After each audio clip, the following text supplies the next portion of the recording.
Well, while many businesses are making adjustments for workers on site, others are making adjustments to allow more people to work remotely. Let's talk all about that with Zack Friedman. He's the author of The Lemonade Life and founder and CEO of Make Lemonade. He's also a contributor to Forbes.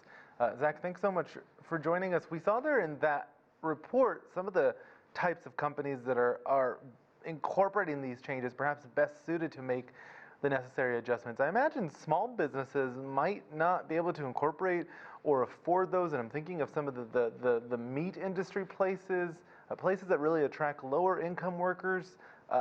Who's best suited to incorporate these changes?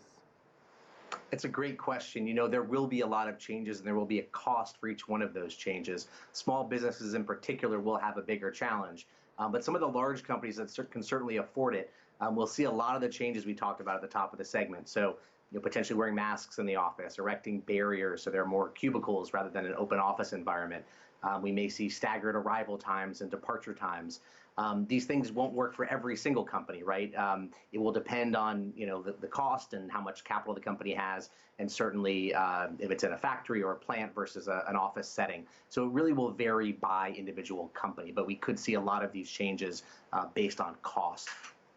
Some employers like Google and Facebook said employees won't be coming back to the office until sometime next year. Do you think that's an overreaction? I think each company needs to make its own decision. Certainly for Google and Facebook and for its employees and shareholders, that was the best decision, according to management.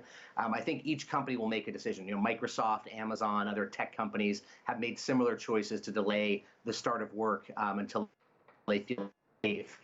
And then there are companies like Zillow, for example, and even Twitter that are considering certain employees never returning to an office setting.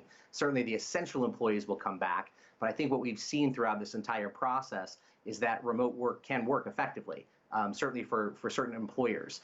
It comes down to what's best for you and what's best for your company and shareholders and employees and stakeholders. So we will see a lot of companies who are deciding not necessarily abandoning the office altogether, but certainly shrinking their footprint.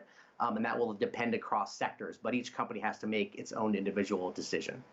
So I'm just doing a little bit of math here. If more and more people work remotely, that means less and less office space will be needed. How might that change business districts or downtown life as we know it, the landscape, the real estate, the restaurants that rely on lunchtime work? Certainly, if there is a shrinkage in office footprint, it certainly will be, you know, an adverse impact to the commercial sector. So commercial real estate could certainly take a hit, particularly in central business districts in major cities. You will see ancillary businesses, as you mentioned, so that could be restaurants or gyms or other small businesses that feed off of a midtown Manhattan in New York, for example. And that could have an inverse impact on not only the real estate sector, but also on these ancillary businesses, many of which are small businesses. So as footprints shrink and less real estate is needed, as office sizes tend to decline, we could see all of this ripple effect occur, which could hurt a lot of various companies in addition to just the real estate. So there's been a lot of reliance on telecommuting. We've seen that over the last 3 months, people having Zoom conference calls, a lot of that focused really on the middle class as well as the professional class. But large parts of America really still to this day lack access to reliable, at-home, high-speed internet. Part of that reflects some of the economic inequality in this country. Do you think that this will further exacerbate that gap? It certainly can, and you're right. There are many Americans who don't have access to high quality, high speed broadband, and it does create an inequality that needs to be corrected.